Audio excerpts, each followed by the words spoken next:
Welcome to the HawkCast with your host, AJ Hawk. Seth Greenberg, we're on. We're live now. How's it going? Life is good. Any better? I couldn't stand myself. Got a good workout in this morning. Took Jake the Wonder Dog. We talked about the Knicks. I do a little thing called Talking Hoops with Jake on Hoops. My dog. As I'm walking, we solve the world's problems. Today, we solve the Knicks' problems. Do you record that in any way? Oh, yeah. We put it on Instagram. We put it on Twitter. And during the season, early in the season, I was really into it. But, Jake has his own Twitter handle, Jake on Hoops. And, he's a good listener. He has some insight. He understands I'm a diehard Knicks fan. I was there in 1970 when Willis Reed came out of the tunnel. And that team was really good. The problem with the Knicks isn't maybe the coaching, because Fitz is going to do a good job, is they got to get some players. Tricky players make tricky coaches. Oh, yeah. What happened with the whole Phil Jackson experiment in New York? Was he the GM? He was the GM, and it was a disaster. And look, Phil Jackson, he's all that Zen stuff and all that jazz. But when you're a GM, you've got to be totally invested every single day. And I mean, in your team, in the players, in the future, in the free agency. You can't put yourself above anything. And, you see the best guys in the NBA. The guys are really just the best GMs and managers and the guys to put. Look, Jerry West, one of the great evaluators of all time. Well, he works at it. Pat Riley, he works at it. You've got to have people that are totally engaged. And like Phil Jackson, half of the year, the New Yorkers drove him crazy. Half of the year he was in L.A. How can you run the Knicks, the New York Knickerbockers? I mean, like one of the most famous franchises in all of sports. That's like saying like Jerry Jones's GM would be living like in Hoboken, New Jersey. I mean, it's ridiculous.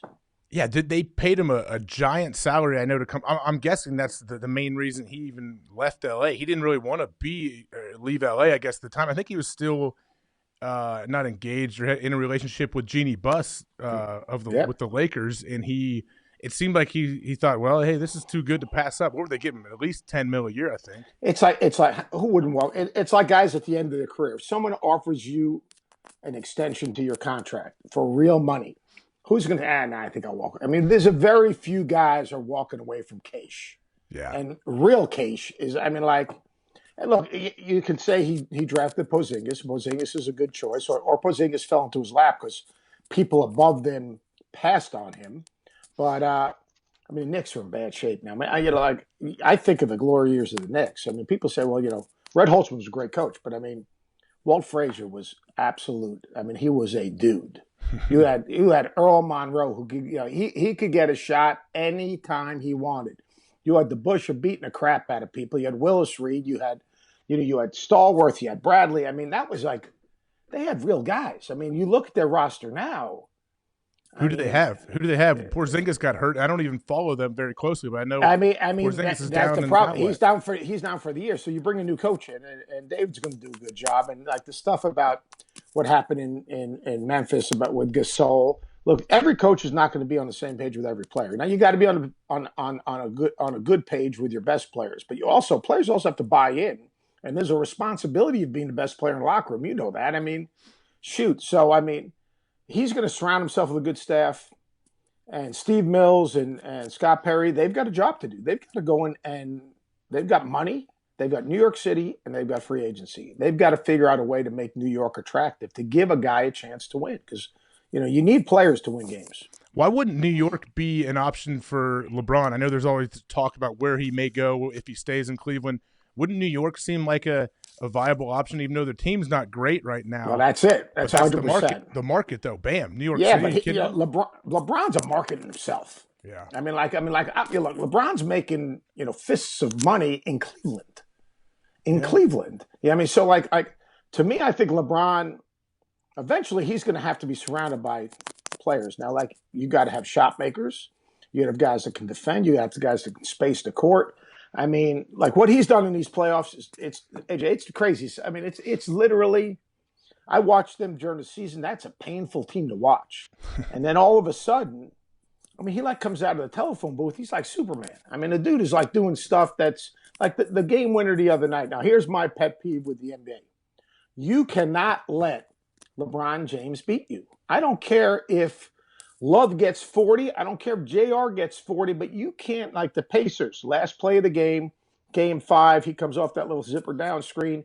He goes to his left. First of all, if he goes to his left, he shoot a pull-up jumper, but You got to double him and make them inbound it to someone else. Mm-hmm. Late in the game the other day, you got to trap him. And yeah, he's a great passer. That's great. Who do you want to get beat by? You want to get beat by LeBron, who everyone's going to go LeBron or MJ, or you want to get beat by JR, Love, or someone else? I mean, to me, that's almost mind-boggling in a lot of ways. Yeah, it's always confusing to me when I watch people play against, and I watched LeBron play in high school. And back then, I remember that he was playing against these tiny guys. Their biggest guy is probably 6'3". And it's a competitive game because they would just pack in like a 2-3 zone and be like, all right, LeBron, you try to beat us shooting threes. And obviously he's grown as a shooter, but I feel like that's the only option we have. Like I want to try to find a way to not let LeBron just drive and dunk all over my team for 40 straight minutes. Yeah, it's crazy. You actually saw my man Keith Dambrot when he was coaching LeBron back in the day in St. Vince. So Yeah. That's you an Ohio guy? Oh yeah, I grew up in Centerville, Ohio. So he used to play at UD Arena. Yeah. In the tournament, we used to play. We'd get to play at UD Arena sometimes in the tournament and different things. I traveled around and did all the AAU stuff when I was growing up, so I was obviously aware of LeBron. I didn't know you were a hooper. I mean, multi-sport athlete. Yeah, you have to. Don't you think you have to now? I know that's always the debate. I think I should. I despise the fact that some kids want to specialize. Oh, I'm just going to focus on this. I'm like, no, You learn so much in your body control and athleticism. You learn how to hand-eye coordination from playing other sports. It makes you better at whatever your main sport is. I think especially growing up, I mean, the specialization right now at such a young age is kind of crazy. Basketball is such a bizarre sport because, and I don't like it. Like, I don't believe in rating young players. Like, I'm not big on player ratings. I'm not big on guys collecting scholarships. I'm not big on any of that. What do you mean collecting scholarships? Like I don't know if it happens in football. As soon as a kid gets offered a scholarship now in basketball, like say a sophomore, you find out AJ's a heck of a player. Connecticut calls him up and is going to offer him a scholarship. The second that happens, you know what happens? All the other schools. AJ gets on Twitter and says that he's been offered a scholarship by Connecticut. And anytime any coach calls that kid, the first question, and I used to deal with this all the time, you offer me? I used to say, are you accepting? Wow. I mean, like you're not, what are you going to, you can only go to one school. So like to me, the crazy thing about recruiting is the most important thing is your decision is finding the right school. Mm-hmm. Not how many scholarships you have to offer, but find a place you have an opportunity to play. The system fits you like the coaches. You're going to be comfortable. It kind of fills your needs. And unfortunately now in the culture of social media, even as it trickles down, these guys they're more concerned about collecting scholarships than finding the right school to go to. Like, so you must have been you had to have the crap recruited at you, right? Not really. I was no, I guess I wasn't. Ohio State was the only school I really wanted to. I knew if they ever offered me, all I did was try to work to get an offer from them. That's kind of at a high level, dude. Yeah, well, I'm saying like I didn't have a million offers. I had a lot of MAC schools, and I guess Penn State was my other big offer from the Big Ten. But, I was just waiting on that offer from Ohio State. But I can't believe you're telling me you would call a recruit and he would ask you, are you offering me? First question. I would never even cross my mind. I would sit there nervous, like, okay, I hope he offers me before he hangs up. This phone call is over. But to actually blatantly ask him. As sophomores. I had one parent back in the day. The kid ended up going somewhere else, basically. The first question the mom asked, mom got on the phone, was two people on the phone. That's before everyone was everything cell phone. And the mom, the only thing she asked is, you offering me? And I basically said to her, are you ready to accept? I said, because I'm not in the business of basically having you collect scholarships. Well, her stepsister was a wife of a dear friend of mine that I worked with. She went off on me, and I said, here's the deal. I'm not going to recruit the dude because I don't need to be one of 20 where they're more concerned with, basically putting on a show. I want guys that are hungry. I want guys that are excited about that we're special. Because here's what a lot of guys do. A lot of guys offer 30 guys scholarships, 40 guys scholarships. Here's the deal. Like, if there's a real pretty girl, right, you're going after that one pretty girl. Mm-hmm. All right? You're not going to go after 30 of them and hope that one of them picks you. Well, some guys might throw everything at it's all about volume. One of them's got to say yes, right? Yeah, but I mean, you want that kid when you offer a kid a scholarship, you want him to feel special. You want him. You got to recruit him like he's special. Like I respect that about what John Calipari does. Like John Calipari, it's hard to get him to offer a kid a scholarship. Because when he offers that kid a scholarship, he wants that kid to understand this is Kentucky, this is special. It's an honor to be offered a scholarship by Kentucky, as opposed to offering 50 guys scholarships and guys are running around. What does it really mean? I mean, like maybe what if the wrong guy says yes soon, and then you're kind of screwed. Well, that's the problem, and especially in basketball. How many scholarships can you? 13. 13. But during one year, you already have guys on the team. What do you, maybe 3 or 4 to give in a year? How's it work? Yeah, you give 3 or 4. What you want to do, and it's hard to do now at the very, very high levels, you want to balance your classes. Mm-hmm. The problem is with one and done, like Kentucky, Kansas, Duke, they're in a different world. But most of the schools, you want to get old and stay old. That's what you want to do. Like, see what Notre Dame's been able to do? Get old, stay old. Ohio State, they're going to try to get old and stay old. Now, they're going to try to recruit some one and done guys, but the whole deal is to be consistent, is to balance your classes so you have guys that are ready to step up. The problem is guys do not want to wait anymore. Mm-hmm. Like, guys don't want to wait. Now, some programs, like Villanova, redshirted a bunch of guys. A lot of them were due to injury. But, Dante DiVincenzo, he redshirted. Omer Spellman, because the NCAA had an issue with his transcript, he redshirted. Eric Pascal transferred from Fordham. So they've been able to get old and stay old. And if Spellman and DiVincenzo come back, they got a chance to go to the third Final Four. Carolina, a couple years back, because of their academic stuff, they were able to recruit good players, develop those players, stay old. That's to me, that's the key to really having a consistency. Duke and Kentucky and Kansas are kind of a different animal right now. Well, that seems what Villanova has done. It seems to be they're the outlier right now, because if I'm so used to the whole one and done or 2 years max for these top schools. If I see a guy that is on the team and he's a senior, I'm thinking, oh, what's this dude's going to be an accountant next year. He's not going to the way. Yeah, but there are guys, and that's the problem. Like, you see guys, there are some mature guys that have come into the league and done some good, and done some good things. I mean, we're looking, that's the negative. Like, well, he's sticking around a senior year. What's wrong with him? Mm-hmm. Yeah. And, and certain guys just, quite honestly, develop. I mean, and then certain guys develop at different stages. Look at Donovan Mitchell. I mean, freshman year, he couldn't make a shot. Sophomore year, he got better. He puts his name in. Look what he's done. Look at Terry Rozier. Look what he's been able to do. He went from the G League to that dude's making real money. He's going to make real money coming off of what he's been able to do. Al Horford stuck around a couple of years. So you can stick around. I mean, again, it all depends on everyone's situation. I'm the anti-Jay Billis, and I have so much respect for Jay, but like this whole idea, and Wendell Carter's mom came out the other day and talked about, college athletes, the closest thing to slavery. That to me, that's a really a poor analogy, because you choose to play to college. No one's making you go to school. No one's making you accept a scholarship. 18-year-old can go to the G League. So coming out of high school, if you don't want to go to college, go to the G League. Go overseas. But no one's making you have to get an education, go to school for free, get cost of attendance, travel first class, eat at Morton's, have this lifetime experience and meet people that are going to open up doors for the rest of your life.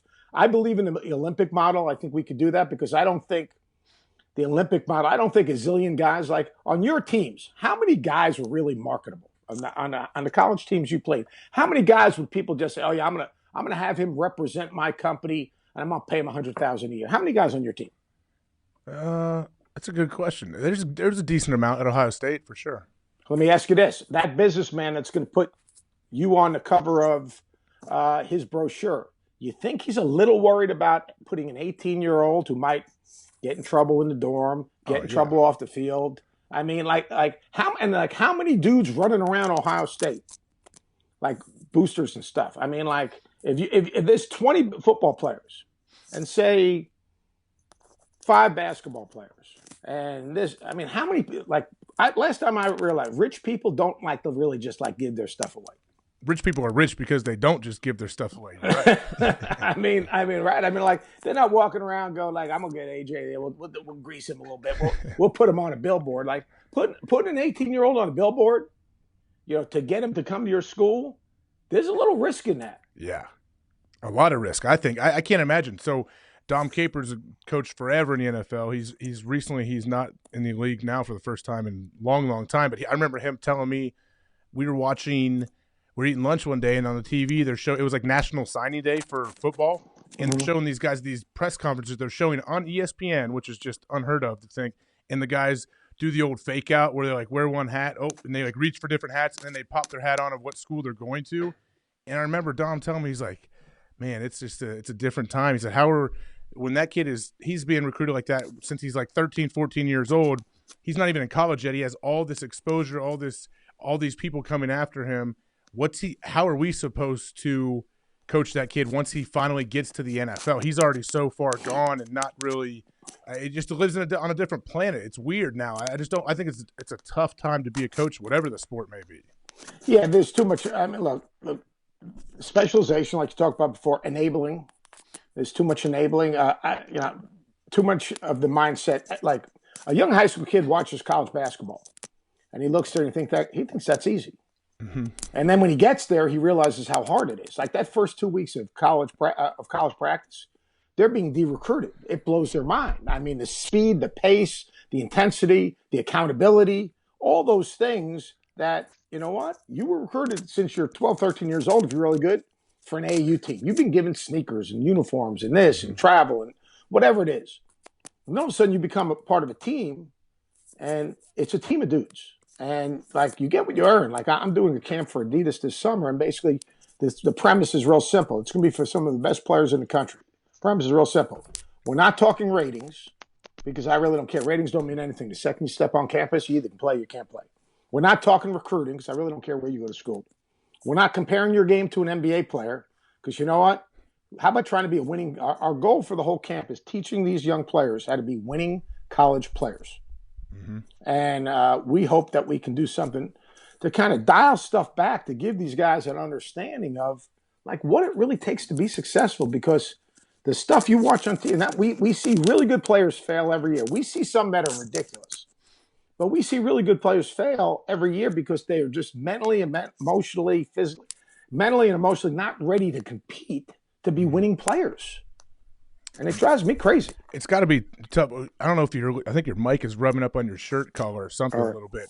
But I don't know if you can mess with that or not. But don't you think basketball, it's 5-on-5, so it's much different than a football when it truly is a team game. Obviously, you have to have a stud quarterback to win, but you're a part of a huge team. Basketball, I feel like, because one player can change the face of what a college team looks like, an NBA team, it's so much, I guess, just individual one-on-one. When they show a preview for the Cavs against the Warriors, the preview is a picture of LeBron against Steph or KD or whatever. There's so much individual attention, I guess, paid to the stars. It's almost hard to blame them sometimes when they do crazy things that people can't relate to. They're like, what do you mean? Like, I've been the man since I was 6 years old. I've been recruited in basketball. It's true. These crazy AAU teams they go and play for and all the leagues, and they have 10 big-time college coaches there watching them play when they're in the 8th grade or something. It's just nuts. I don't know how a kid is supposed to be able to stay normal through that. Yeah, I think it's right, and I think what happens is in our sport, and I'd be interested in your take on that. In our sport, what happens is, we've seen obviously the FBI situation happening, recently. Like the return on your investment for an agent, for a money manager, is quick. It's 7 months if a kid's one and done. Mm-hmm. But I actually think the same corruption per se, maybe not at the level, because I don't think it's widespread corruption. It's corruption for the best players. Don't you think the same thing's happening in college football, but it's not happening until guys are juniors in college? Of course. Yeah. They get their hooks in early for sure. Yeah. I mean, it's because guys aren't coming out early in college in football. They're really, it takes 2 years to kind of separate yourself. Like, how good was Saquon Barkley 2 years ago? Was he ridiculous? Yeah, he was still legit. He wasn't what he was this year, but yeah. Yeah. Baker Mayfield, the guy was a walk-on. The guy's been to multiple schools. He ends up, think about his journey. Yeah, his is nuts. To the first overall Heisman Trophy, first overall pick from being a walk-on, like as you said, transferring schools. That's kind of unheard of. That like, to me, that's like the most ridiculous thing I've ever seen. But I'm not even sure we can have a scenario in basketball that even equates to that yet. Your sport is I think is even harder than our game. Because how so? Well, at that position, because like, how do you separate yourself as a quarterback? I mean, you've got to have opportunity, you have to have system, you got to have a quarterback coach, you got to have a line that can protect you, you got to have a system. I mean, when I coached at Virginia Tech, before we built our practice facility, my office looked right out on the practice field at Virginia Tech, looking right over at Lane Stadium. And it was the first time, so I'd sit there, and the craziest thing for me is watching practice. Like, the practice, everyone didn't come together until like the end of practice. Yeah. It was like, you guys had all these stations, and guys, you had linebackers here doing this, you had the running backs, you had the quarterbacks, you had the receivers, and I'm like going, all right, like, seriously, how are they going to put this stuff together? Mm-hmm. And then eventually, and Frank's up, he walking around a little bit. Sometimes he's up in the tower. Sometimes he's talking to these guys like the head coaches that's, kind of bopping around all over the place. I mean, and it looked like, Bud was coaching his guys and Billy Height was coaching the running backs. And I'm like going, how does this thing all come together? And then like the last, I don't know, 20 minutes, yeah, they would like put the whole thing together. And it was like, and then the other part of it was like the defensive coaches, like they were like a totally different team. They didn't want to deal with the offensive coaches. Yeah, it's true, man. It's so true. They'd even get pissed off at the offensive coaches. They either turned it over, couldn't score, or put them in a bad place. Yeah. It's like two different teams sometimes, depending on, the best teams I've been on have always been very tight, offense and defense, but it's true. The offense has their thing. They kind of hang out together. The defense has their thing. It's like you're two separate entities, and it's fun watching defensive coaches get in fights and yell at the offensive coaches. Oh, it's crazy. Defense against offense in practice because you're competing so hard against each other. The main time you want them to come together is on game day. And as you said, not go crazy and freak out if your offense turns the ball over. You're like, all right, we got you guys. We'll get you one back. There's the best teams can come together, but it's true. Day in and day out, it's a huge competition between the two teams, and that's what makes them good, obviously. But you're right. Even the mentality a lot of times of defensive coaches compared to offense, it's so different from team to team. Oh, I remember watching Bud Foster. He would lose his mind. Yeah. And then you have Charlie Wilds, who was like junior Bud Foster. All right. Those guys had their own DNA where now, at that point, that was the transition from Michael Vick to Brian Randall to, they had some, Tyrod Taylor. They had some good, but they kind of always got stuck offensively. The pressure was always on defense, but watching it in practice was really interesting. And I'd come in early in the morning, and I would walk into just early in the morning at different meetings and kind of mess around, draw on the board, and tell them some tricky plays to run. But even the personalities in the different rooms of the offensive coordinator's room, the offensive room, defense room was always different. It was really interesting to me. Yeah, all of the great coaches you've been around. Obviously, you coached for a long, long time. Is there one or two things that you could point to of the guys that do it right that you think, hey, okay, this is something that makes them great? Yeah, I think they have a clear vision of who they are and how they're going to win. I think that's the most important thing. No matter what you do in life, who are you and how do you win? I think that's really important. Number two is that you can have a system, and most of them guys do have a system, but they're flexible within their system, so they fit their system to their personnel. They don't try to force feed their system. Mm-hmm. I look at Calipari, what he does. I look at Bill Self, what he's been able to do the last few years. I think that's unique. They earn the trust of their team. And I always say there are two types of guys out there. And then what I mean by that is there's buyers and sellers. Like if you're Tom Izzo, if you're Cal, if you're Kay, if you're Roy, if you're those guys, whatever you say, people are buying. The rest of the coaches in America today, all right, you're selling your rear end off every day because you got to get those guys to buy into you. Because players, as opposed to when you played, trust and respect came with a title. Mm-hmm. Today, trust and respect is earned.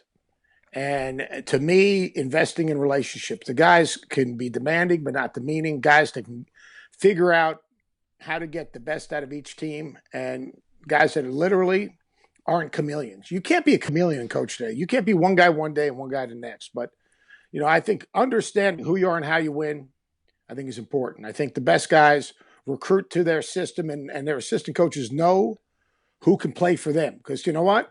Not everyone can play for everyone. And that's really important. And then I think that, the consistency of staying true to your core beliefs and non-negotiables. Like, you can't waver on your core beliefs, your non-negotiables, and whatever you do. Because if you do that, I think eventually you lose your team. And I think the best coaches, they'll be flexible. But when it comes to something that's important in terms of their core beliefs and their non-negotiables, they're not very flexible. And then the last thing I think is you've got to be able to control your controllables. In college athletics, the shit it's going to hit the fan eventually. It's just the way it is, and you've got to be able to control your controllables. You've got to be able to compartmentalize the things that are most important. And I think the really best guys really do a good job with that. So let's say when you are a head coach and you walk in first day and you talk to your team, is that the time do you lay out your core principles and your beliefs and how you're going to run the team? Yeah, your first meeting I've done it 3 times now. I did it at Long Beach State, I did it at South Florida, I did it at Virginia Tech. That first meeting with your team is so important. It's like your first meeting if you're a CEO and you take over a business. Were you nervous walking into these meetings? No. I mean, don't you think certain coaches are? If you're not comfortable with who you are, and if you're not sure of yourself, I mean, my whole mindset was, first of all, the guys I was inheriting, they're my players now. Mm-hmm. Like, I think if you're looking at, well, that's the old guys' players. No, those are your guys now. And that's the first thing I said, look, I didn't recruit any of you guys, but you're my guys. Mm-hmm. All right. Now we're going to all get on the same page of, you're going to buy in. That's great. If you don't buy in, then you know what? We're not on the same page and you're not my guys. So, like, I remember when I was at Virginia Tech, I took the job. I lay out this whole plan of, we're not going to be an opponent. That was our theme. They'd never been to the Big East tournament ever. They never won a game to be in the Big East tournament. I said, we're going to the Big East tournament. We're not an opponent for other teams in the Big East to play. We're trying to win just like everyone else. All right. And you know what? We're going to get that done, but everyone's got to be on the same page. Everyone's got to trust what we're doing, and not the process, but just buy into what we're doing and how we're doing it. So then after that, I go through this whole thing about what my non-negotiables are and what I expect of them. And what's an example of 1 or 2 non-negotiables? Non-negotiables are basically, to be a great teammate, you've got to be honest, and you got to be able to be counted on. All right. Your word is your bond. You cannot lie. Mm-hmm. Don't lie. Don't cheat. Don't steal. I mean, it's real simple. It's like John Wooden's 3. I forgot exactly what he calls it. That, you know what? We're going to be able to count on you. Trust is earned. It's not given. All right. And we're going to go to class every day. We're going to be responsible. We're going to treat other people with respect. It's literally common sense. Yeah. That you're going to allow yourself to be coached. Like, I used to do a thing. I'd line up the team every day before practice, and I'd kind of talk to them a little bit, and I'd say, all right, if you want to be coached today, step across this line. Mm-hmm. So if you stepped across that line, we're going to coach you. All right. And because I didn't want people to be in that gym that didn't want to be coached. Being honest. I mean, it sounds simple. Don't lie to me. The truth will set you free. Mm-hmm. Like, you make a mistake, we're all going to make mistakes. We all mess up. I still mess up. But you know what? When you mess up, you got to own up. Like, if you mess up, you own up, and you move on, and you earn back that trust. So we had kind of defined who we were. I mean, and we were going to be the hardest playing, toughest team. All right, and that was the biggest thing. We had a big sign on my thing. I had to say, the hardest playing, toughest team finds a way to win. So that was one of the things we had to define. We weren't going to be the most talented, but we could be the hardest playing, toughest team. How do you implement that? I know that's a lot of people want that, but they can't get that message across. How do you implement that through practice and, I guess, your message? Because every single day, there's got to be accountability. So like it's like parenting, really. Yeah. Like, no has to mean no. So you can't let them have an inch. You can't let them slip. I know 4 young kids. You let them beat you once, it's over. Well, they think they're going to get away with it. So, like, here's a simple thing. Like, I go to these practices now, and I mentor a bunch of young coaches right now, and like they say, right, if we don't put a body on someone and cut them out and block out, you know what? We're all going to run. And the next shot goes up, guy misses a block out, and he goes, God, now we got to block out. Well, no, wait a second. You just said, like I tell a guy, like, you just said, if we don't do this, then we're going to, but you didn't do that. Yeah. So, like, every day, if you take a play off, every time there's got to be accountability. Now, it's easier now because we have smart boards in practice, and a kid could say, I did fight through that screen, and I'd bring him right over to the video. You can check right it there in during practice. You'll do that during practice and check Yeah, it. just stop it. I'd say pull that thing up, go to the side, grab assistant coach, right, and like the guy would melt into a screen. No, get on the line. That's good. And the conversation. And what you do is you're just holding people. So what you're basically doing, if you ignore bad behavior, lack of effort, you're condoning it. So it has to start with the stars too, doesn't it? I've been places where they'll let the star slip a little bit, and then a coach will get on a guy who may not play that much, and you see that. Like, come on, man! Like that kills you in the locker room. It's the worst. Yeah. You got to coach like UB Brown. You say if to coach your best players have to allow themselves to be coached hard, and you can't be afraid. Like I see, I've gone to some of these one and done gyms where there's only one guy in the gym. And guys are afraid to coach their best players. You can't be afraid to coach your best players. Mm-hmm. Like, you've got to be demanding on your best players because, it's like anything else, And here's another thing, like, who's coaching your locker room? Like, you got to coach your best players because they got to coach the locker room. Mm-hmm. And, like, if you don't have someone coach the locker room, you can have the greatest message you want. But once those – and say you lose a game and you kick their tails in practice the next day, right? Your success or failure moving forward is going to be basically determined by your locker room. So, like, someone in that locker room's got to stand up and do one of two things. One guy's going to say, you know what? Coach is right. We didn't play hard enough. We didn't get loose balls. We were selfish. We didn't make the extra pass. We did poor job, whatever it is. Or you're going to have a dude that's coaching your locker room that's going to say, screw him. You kidding me? He's always on our ass. Well, if your star's doing that, then it's very bad. You're done. Yeah. You're done. So, holding guys accountable every day, I think, is really, really important. And being consistent with that across the board with your team is really, and being consistent in your personality is really important. As you're building. So, like, when I'd walk into that thing, so we went to our first workouts, our individual workouts, and we coached guys really hard. And I don't mean screaming, yelling, berating. I mean, like, it was a hard workout. Mm-hmm. We lost 3 guys the second workout. They just didn't come back, or what? Yeah, they didn't come. One guy never showed up again. Was he on scholarship? Yeah, he ended up transferring on his own. The other 2 guys just said, "Coach, this isn't for me," and they weren't good enough.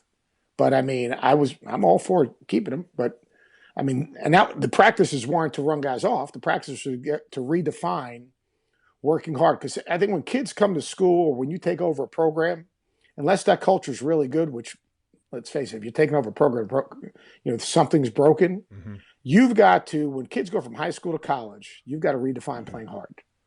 You got to redefine what's acceptable, what's not acceptable, what's competing, what's not competing. And you've got to do that through video. You've got to do that through, again, no being no. If a guy takes a play off, if a guy melts on a screen, if a guy, you ask any kid in basketball, how do you want to play? Oh, coach, we want to run, we want to press. Well, you know what? It's hard to run a press. So if you tell me you want to run and we get a rebound and you're jogging and stopping at the hash mark, you know what? You're not running. Mm-hmm. So, like, don't tell me you want to run and then not run. Don't tell me you want to run and not be in great shape. Don't tell me you want to win. So that first year, we ended up winning 8 games in Big East. We went to the Big East tournament, won a game in the Big East tournament. Now, we had our trials and tribulations. We lost to VMI that year, early in the season. Okay, that was not a good one. Let me tell you something. And then we went to Rutgers early in the Big East. It was pretty funny, actually. And I'm a New York guy. I went to school in New Jersey, so I got my college roommates, who played with all my teammates, my aunts, my uncles, my mom, and we scored the first 4 points of the game. So it's Virginia Tech 4, Rutgers nothing. They scored the next 30. Really? 4 timeouts later. It's a true story. So we get our asses kicked. So I'm just totally embarrassed. I'm staying in the locker room. So I asked a manager, like, everyone gone? I don't want to see anyone. I can't even see straight. And I said, yeah, coach, we're ready to load up. And so I come out, and around the corner is my college roommate, who's a judge. Ooh. He comes out from, like, behind. He was, like, freaking hiding. He goes, hey, Greeny, you're really good at this coaching stuff. But we ended up winning. We bounced back from that. We had beaten Rutgers twice. Actually, we beat them to go to the Big East tournament. Then we beat them in a Big East tournament. And then the next year, we go to the ACC. And our first 2 games in the ACC were against North Carolina, the year we won the national championship. We lost by 100 at home. Mm. And then we went to Duke, and I got thrown out. What happened? The officials and I, we couldn't decide on where to go to dinner. It was not a good scene. we had 3 good players that year. We started 4 freshmen. We had 3 better players, and they all 3 had 3 fouls within like 4 minutes of the game. And with a minute 9 left, I had enough. Actually, Jeff King, who played football for Virginia Tech and played in the NFL, he played on that team. And that was his first game, and he actually got all bloodied up. He played all those years of college football, and the NFL, he never got bloodied up. His first game at Duke, he got all bloodied up. Well, King was the greatest. I love my man King, and like I needed King because they had Sheldon Williams on that Duke team. He was like, we had no one who could move him. We played them 2 weeks later at our place. Now they beat us by 100. I got thrown out. I lost my mind. I hadn't had body experience. I started King the next time we played him. And King, like people going, how can you start Jeff King? I said, because you know what? 1, he was embarrassed. Number 2 is he's going to kick the crap out of Williams. And we ended up beating Duke. They were number 1 in the country. We ended up beating Duke. We lost by literally 100 probably the time before. And it was that mentality of not being an opponent and having leadership and having toughness. And that happened throughout my career. I mean, I was fortunate to have the right guys. I had Brian Randall, who played football also. Yeah. Oh, yeah. He played for me after his season. He wanted to talk about everyone on the same page. After the bowl game, he wanted to take 2 weeks off. He wanted to play basketball. He wanted to take 2 weeks off. I said, Brian, can't do that. You can have 1 foot in, 1 foot out. So he comes in and plays. We're playing in the Big East. We're playing West Virginia. This is a great story of leadership. And I didn't play him at all. Now, he threw like 4 interceptions at West Virginia that year. He had brutal game. The last play of the game, we have to get a stop. We're up 1, and I put him in. And my brother, who was my assistant coach at the time, coaches professionally, drafted Allen Iverson, was the GM of the Sixers. He goes, what are you doing?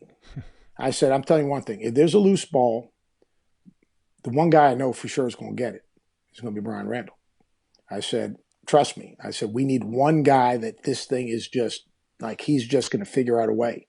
Truth be told, we get a stop, we get a deflection, ball's on the ground. Like literally, he's on one side of the foul lane, the ball's on the other side of the foul lane. And B. Randall dives, flat out dives across the lane and gets the ball. Dives and picks up a loose ball, doesn't get up and run with it, thank goodness. And it was the stop to win the game. And everyone thought I was like, I said, you know what?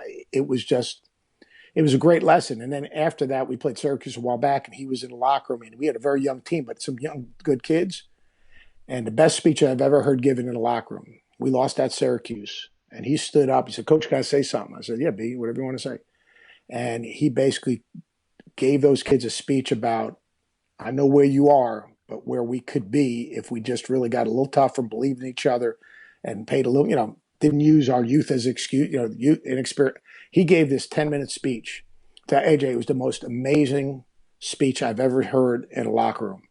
And that speech from there, I think we won 4 of our last 6 Big East games and made the Big East tournament. So I've been fortunate to have some good football guys, but I've also had fortunate to have really good locker rooms that have enabled us to deal with the adversity you deal with during the course of the season. Wow. I mean, that's awesome to hear.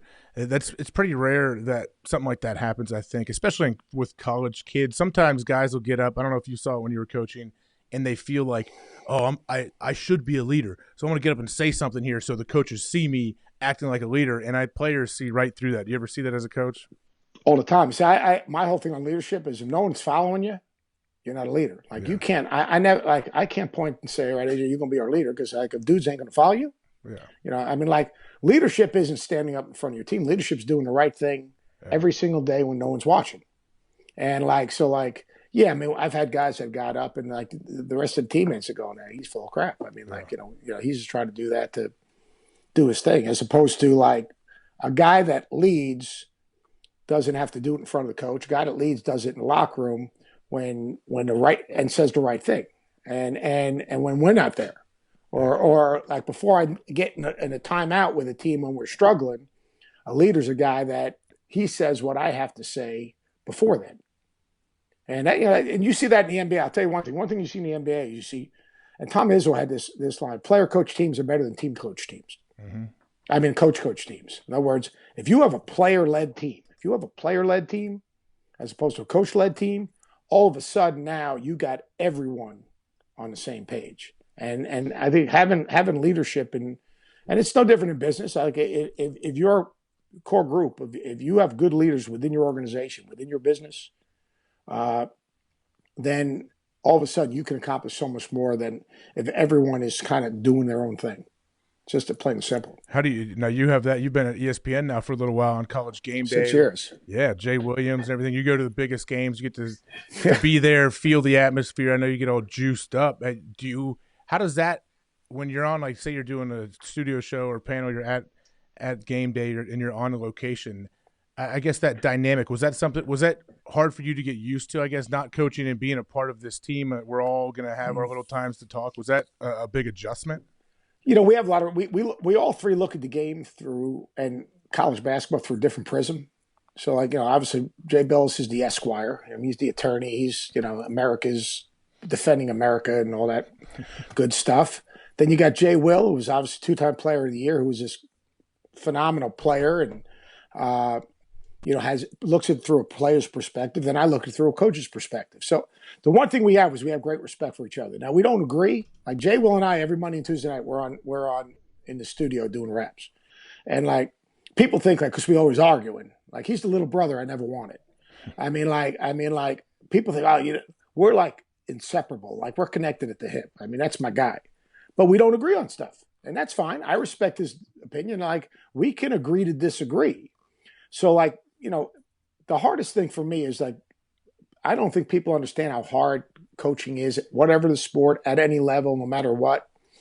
So like they'll say, it's all about the coaches. Like Reese will go to me, oh yeah, all right, so yeah, it's all about. No, but people don't understand. It's hard to win a game. It's hard to get 13 guys on the same page. It's even harder because you have so many people pulling at these kids right now. And it's much more than coaching. And the things off the court, and I'm sure you've played on teams, it's stuff off the field that impact what's going on the field. Mm-hmm. It could be a family having an issue. It could be a girlfriend. It could be whatever it is. But walking in for the biggest game and having that hour is fun. But I have as much fun. What I enjoy the most on ESPN is our half times where we get a chance to bounce stuff off each other, Jay, Will, and I. And my favorite thing is the SportsCenter stuff because I can pull. It's the closest I get to coaching because I pull all my own video. Okay. So I'll get on our Synergy and I'll pull plays from that game, and then I try to, in a layman's term, at least give people an understanding of what they're watching. Because the thing I hate is, and I don't hate, that's a strong word, the quote unquote gurus, the insiders that think they're coaching. Mm-hmm. Because they don't know what they're watching a lot of times. Nobody knows. Nobody knows what's going on. I mean, coaches. You as a coach, you can explain it. That's why I think you do such a good job on that. You explain it for people that don't know. Most people we watch basketball. I'm like, oh yeah. I mean, LeBron's going to bring it up, and he's just going to go dunk on everybody. They don't see what the offense is doing. Everyone else around him. Yeah, and that's the frustrating thing. But coming in like this year, we did a thing in West Virginia, like walking into that arena in West Virginia Coliseum. Place was packed. I mean, that's a cool thing. But game day is good because of when we have good topics to talk about. This year we had some tough topics to talk about. We had to talk about this stuff for the FBI. We had to talk about the stuff with Arizona. We had to talk about the stuff with Michigan State. We had, last year we had Grayson Allen, and we all look at it through a different lens. And I think that's the biggest thing. This is just streamed voice, right? Not video, right? Well, there is video. Yeah, we put on YouTube usually. Why? What happened? Oh no, my wife was just looking at it. That's all. Oh, I gotcha. But I mean, it's game day's fun. But I'm fortunate. Like I work with Reese Davis. I mean, that dude is a joke. He's so talented. Yeah. Like he makes the hardest stuff look so easy. Like it's incredible. He does that 3-hour football show. Yeah. I mean, and he does. He has his outline. He doesn't script anything. Wow. So he's just reacting to what the analysts are saying? He's got his notes, and then he's reacting to them, and he leads the conversations, and he leads to this 8,000 sets in the football thing. Ours is 1 or 2 sets, but I've never been around someone. I swear, I've never been around someone as talented as him. I mean, it's like we finish and we look at each other going, how does he make it look so easy? We're stumbling, bubbling, just talking ball. Like, I mean, it's crazy. It's something I think we all take for granted how great those guys are. Even think of doing play-by-play for a game, like how good play-by-play guys are. And then they bounce around. They do different sports. Like, I'll do games on FS1, and I'll be with Justin Kutcher. I do some games, and all of a sudden he's like, "Oh yeah, I have 2 basketball games this week. I'm going to do." And like, they just bounce. They do so many different sports, and they do make it look easy. And everyone that's never tried it definitely takes that for granted.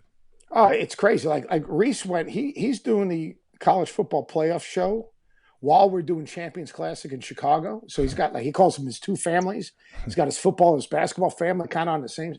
And like, he goes right from the college football championship game right to like 12 weeks of our stuff with, I mean, and it's like boom, boom, boom, boom, boom, boom. It's like, are you serious, dude? Like, how can you do this? Like, he's like a superhuman or something. Yeah. But the guys that are good at that stuff are amazing. Oh, they're true professionals. I saw you. Are you a broadcast journalism major? Yeah, I'm Fairleigh Dickinson, Harvard on the Hackensack. Did you know? Did you know someday you wanted to get into it? I got into that because I always wanted to coach, and that's what I always wanted to do. And I thought, the key to coaching is communicating and connecting with people. And then I knew that coaches had TV shows and radio shows, but it was more being able to communicate and connect and present something. But as I got into it, coaching is a tough business. Gideon Cohn, as I call him, the world's greatest agent.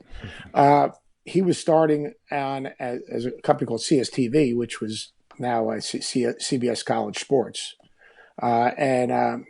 He actually, I was at South Florida. We got knocked out of the tournament, and I get this call. Would you come in for one day and do this NCAA tournament show? So I said, yeah. I mean, I don't know what to do. So I flew in from Tampa to New York, and one day led to 3 straight weekends of doing that stuff. And then we became friends. And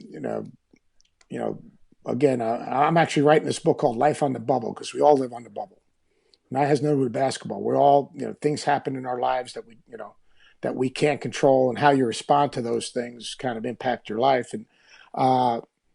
And so, as I was in a tough situation, and fortunately, because of the work I did through CSTV and through my last year of coaching, actually ESPN brought me up for 9 days to do some stuff for the NCAA. And then I got back from that 9 days, got back to Blacksburg, and was fired the next day.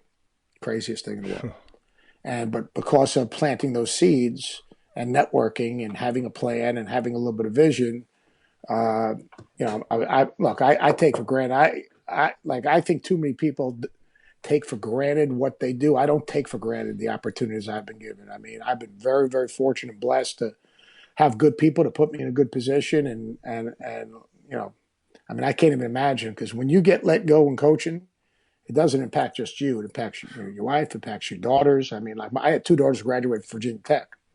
Like, that's their school, and their old man got whacked. Yeah. And the assistant coaches and their families. It's everyone. Yeah. And then my youngest daughter is going into her senior year of high school. We got to pick up and move her, because we can't stay in Blacksburg, Virginia. That just wouldn't have been pretty. No.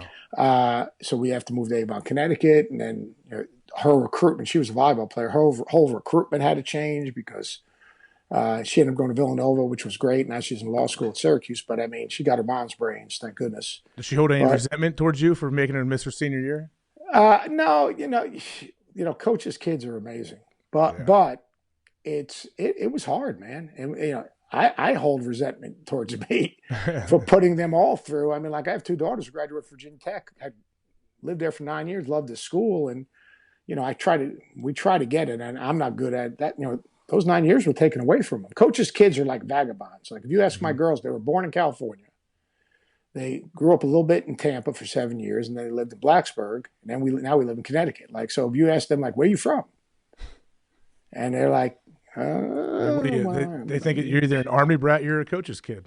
Yeah, I mean, like, I would think they would say Blacksburg, because we were there during those years, but because of the way it ended, man, it's hard. I mean, I got a lot of and it's really hard. But they're 3 amazing girls, and they've done well. That's like, my oldest was at the Derby the other day celebrating her 30th. Cinco de Mayo she was born on, and we had a blast. You guys won all the money up there, right?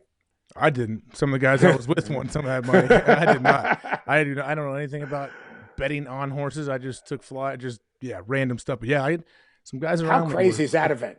I mean, it's just the weird group of people that are there. There's so many people that you look at people like, man, why do I know this dude? That happened with Bobby Brown. Was sitting right behind me, and I thought he was one of the Boys to Men guys for a long time, and he kept borrowing my lighter for his cigarettes. I was smoking cigars, and he kept borrowing my lighter. I'm like, yeah, of course, man, you can use my lighter. I don't know why you brought a pack of cigarettes and you didn't bring a lighter with you, but I found out after Friday night, they're like, oh yeah, that was Bobby Brown. I'm like, oh, I feel like an idiot. I thought he was one of the Boys to Men dudes, and no, I guess it was Bobby Brown. I don't know, man. Was that your first Derby? I went once before with Chris Sullivan, a guy that owns Outback, when I was coaching at South Florida, and we were up in that Millionaires Row thing, and that was really cool. But I'll tell you, being in a turf club, being in a box, being outside, that was the guys I went with were. It's a great story. I coach a Cal's fantasy camp. Mm-hmm. John Calipari runs his fantasy, and with all these old guys come in and play, and two of the guys that played for me there are Kentucky guys, but they're Louisvillians, as they call themselves. And I just get a call from these two guys. They're two attorneys. They're great dudes. Everyone they're like the mayors. Like you walk around with those dudes, and it's like it's like crazy stuff. And Steve Romines and John DeCamillo, so they call Deke, he can handicap and do all that other stuff. And I get a call like in December. I said, Coach, what are you doing? I said, I'm getting ready. He goes, you're coming to the Derby with us. You're our guest. Got 4 seats. He had a box and we had the turf club. So we had a box outside. And he goes, you come, we'll take care of you. You just get here, everything. You're on scholarship. I said, come on. We were on scholarship. I mean, those guys, it was a joke. We went to the paddock. We went the day before watching the Oaks the Derby horses warming up. I mean, it was incredible. A guy driving us around, a red carpet, all that stuff. My wife had to get a hat. I mean, the hats were crazy. The outfits were even worse. I mean, it was crazy. You did it the right way, man. I see you're a big Adidas guy. How's that work? Is that come on since you've been at ESPN or what? Yeah, you know what? Adidas has been really good to me. I was with Nike pretty much all through a good portion of my coaching career, but I wanted to do something to kind of give back and be involved in youth basketball and grassroots basketball.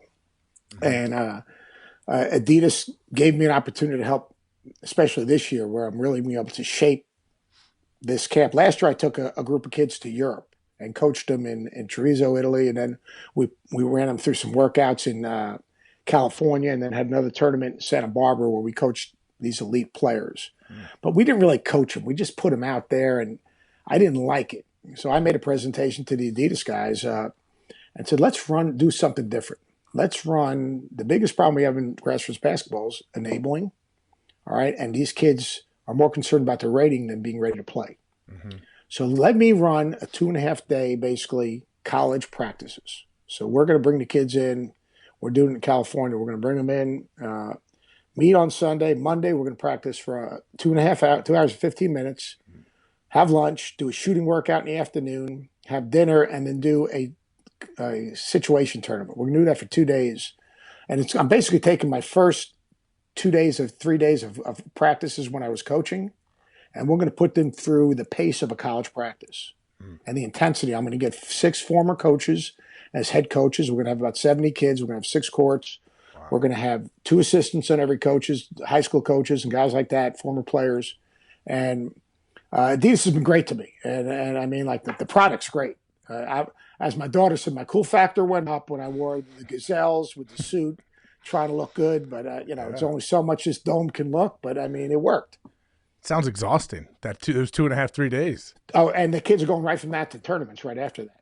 Wow. But it's going to basically be your first weekend of practice. You go 2 days for sure. But what I want to do is practice in the morning, a shooting workout, so we chart every shot. Okay. So at the end of those 3 days, what the kids are going to have is they tell me, well, you're a 3-point shooter. Well, doing these shooting drills, which you'll do, the NBA guys will do these same drills in the combine. Most coaches do it early. All right, if you're shooting 33% with no one guarding you off of these shooting drills, off movement, off catch, verse time, all right, then you know what? You're not a 3-point shooter. You're a yellow light shooter, which means you're a guy that maybe on ball reversal or coming off a down screen or whatever. If you tell me you're a shooter, you're shooting 37 to 40% with no one guarding you. So at the end of these 3 days, you're going to go through these many drills, get up this many shots, and you're going to be held accountable to your number. Mm-hmm. So, basically, you want to get the green light, then you got to get in the gym. Don't call yourself a shooter. Go make yourself a shooter. And then the evening, the concepts we teach in the morning, we're gonna have controlled scrimmages. So it won't be just. It'll be more like run a set, get back on defense, run in transition, stop it. You'll do that 5 times. You'll flip with the other team, and that's how kind of practices are started early in the season. Mm-hmm. And the pace of what we're going to do, it is going to be tiring, but it's going to be so that these kids understand when they walk into college, it's a little different than what they've experienced, and to give them a chance to have a chance. Yeah. To not say, well, it's just going to be like, no, it's not going to be like, it's going to be harder than it looks. For sure. What about coaching? I know you've talked about it. I don't know. I guess I know you've talked about you have both feet in with ESPN, which is why you're able to be so good and be on College GameDay. Coaches that are kind of 1 foot in, 1 foot out, you can tell on air. But would it have to be the perfect gig for you to leave there and coach again? Yeah, it really would. I mean, I've had job offers the last 3 years. I'm not going to mention schools, and they're good jobs, but they're not like to me. I've done that before. To me, your investment has to equal your expectation. Do I think I can help a team get better? Yeah, but I mean, I've done that 3 times. Mm-hmm. What I want to do is, I want to have a chance. If I'm going to do this, I want to have a chance. So, a simple thing like if you don't have training table, what's your investment? If you're not chartering, what's your investment? You might have a practice facility. How are you treating the players? So, all the things, the support system. What your own academic person, your own strength coach, a nutritionist. All the things that you need to recruit good players. I feel like too. Yeah. To have good players and have a good program, and I went through Virginia Tech. My first 3 or 4 years of Virginia Tech. I mean, we weren't running our program like an ACC or Big East program, and you were always fighting assistant coaches' salaries. Like I want to be able to pay my assistant coaches so I can keep coaches. Mm-hmm. But if I'm paying at Tech, I was paying my guy $70,000.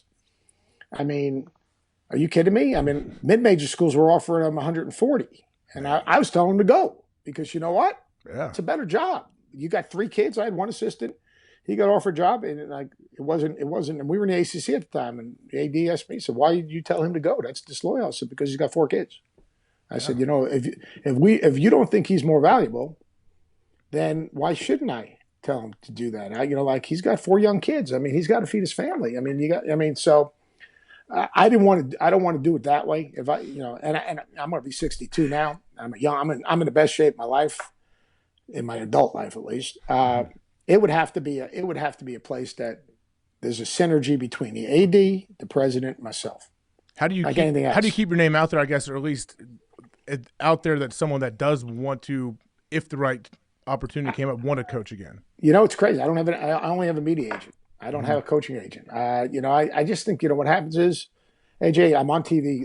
I was on TV 41 out of 42 days during the tournament. On ESPN too, giant platform. Yeah. And I'm on during the season. And hopefully I bring something that other people. So there are headhunters out there, the guys, the search guys, they know me. I mean, they actually bounce names off of me for other jobs. And then every once in a while guys say, "Would you take that job?" Something like that. But I don't take for granted this opportunity. I'm the luckiest dude in the world, and I appreciate it. And I've gotten great guidance from the people at ESPN. Have been terrific to me. Gideon's been terrific to me. And I enjoy the guys I'm working with. Not just the guys on air. It's like all the other guys. We have these guys that produce our Raps Monday and Tuesday, Rob Lemley, and those guys. I mean, those guys are just great guys. All they want to do is see you successful. Mm-hmm. I had a guy that I was trying to help a couple of years ago, and he kept on asking me, I won't mention his name, famous coach, go, "Well, who's trying to screw you?" I said, "Coach, no one's trying to screw you. Everyone just wants you to have a good show." That's such a coach's question, isn't it? Yeah. Paranoid, everybody's out to get me, block everybody else. It's us against the world. We went to lunch, and literally, I got to ask you something. I said, "What's that? Who are the guys in the screw?" I said, "Coach, no one's going to screw you." He goes, "What do you mean no one's going to screw you?" I said, everyone there, it's the most amazing environment. Everyone there just wants you to have a good show. Because if you do well, they do well. It helps everybody. Exactly. And he could, my man could not figure it out. I'm serious. He could not figure it out. Yeah. I mean, I guess that's the life too. When you grow up as a coach and you just feel like the media is just waiting to pounce on me when we lose a game. The AD's waiting to fire me. Everyone just wants me out. Oh, I've been there, man. I've been there. I'm part of it. I'm not going to sit here and act like I'm different. Oh, no, I get it. I get exactly what the coach is saying there. But you're right. What about VTech? What if VTech came back to you and said, hey, we're sorry. Come on back. New AD now. I like the new AD now. Okay. Virginia Tech's a great place. It really is. It's we had 9 great years. I had 1 bad month. Which was really hard leaving there, with everything. I mean, we took a program that was horrendous, and we were the third winningest program in the ACC over 5 years. I mean, we graduated every guy but one, and actually he's gone back and graduated now. I had some great experiences, but again, it goes back to the same AD. So I mean, I have ill will to the person that let me go, but I mean. Where's he at now? Where's he at? He's passed Jim Weaver. Oh, geez. Okay. But in terms of the totality, and you talk about the body of work, we had a great experience there. Yeah, maybe your daughters are grown. You can say, hey, good news, redemption. You can come back with me now if you take that gig. Yeah, sure. I think I got a guy there. Right? I did. We did. One of our players did go to the Hall of Fame last year, and my oldest, I took her with me to the ceremony because I just wanted to. I wanted to be there for him. He was the first kid I recruited to go there, and guy named Xavier Dowdell, the Hokie from Pahokee. I mean, we won at Carolina, we won at Duke, and we did some crazy things. And no one recruited him; he was under recruited. He first team All ACC, has made a bunch of money playing overseas, and just a great kid. It was actually a pretty cool thing for me to see him, earn that award, and hopefully I have another guy, Jamal Gordon, that'll go in next, who was the other guy. That backcourt was – I had this incredible backcourt of young guys that we, as freshmen, we got and ended up, getting us to the NCAA tournament. Great guys. That's awesome. Well, Coach, that's it for me. I appreciate you coming on here. Oh, AJ, this is awesome, man. Let's stay in touch, man. I'll be watching you. I watch basketball. So I grew up a Duke fan, which is weird, being from Ohio. I love Coach K. I mean, everybody. Woj. I know Wojciechowski's there you go. You got the Marquette. The Nike blue shirt on. You're killing me. Yeah, you're right. Blue. Urban Meyer would kill me wearing this blue shirt right now. You can't wear blue. But you're right. Woj. I remember Woj just smacking the ground playing defense. I mean, that was my team for a long time. I've fallen off a bit, but I do like to watch you and. Well, next year you guys got it. I'll tell you what. Next year, have you been to Cameron for a game? I've never been. I'll tell you what, next year, if we have a game at Cameron, I'll ask Billis and Jay Will to call in a favor, and we'll get you there. Man, that place is the Mecca. It's fun. It's fun. Hey, I got one win there. Can't take away from me. But we also got beat on a half court shot. That wasn't that much fun. Hey, that's awesome. I'm serious. After your season, if I'm gonna put some heat on those guys. Maybe the Duke Carolina game that we go down to. That's a different event now. That's a life of its own. That's the Super Bowl of games at Cameron. So, all right, well, Coach, thanks, man. We'll stay in touch. Stay in touch. Be good. Appreciate it, AJ. We're glad you could join us for today's conversation. After you subscribe to the show, head over to thehawkcast.com or reach out to AJ directly on Twitter at @officialAJHawk to recommend future guests that will help us inspire people to keep talking. Thanks again, and we look forward to speaking with you next time on the HawkCast.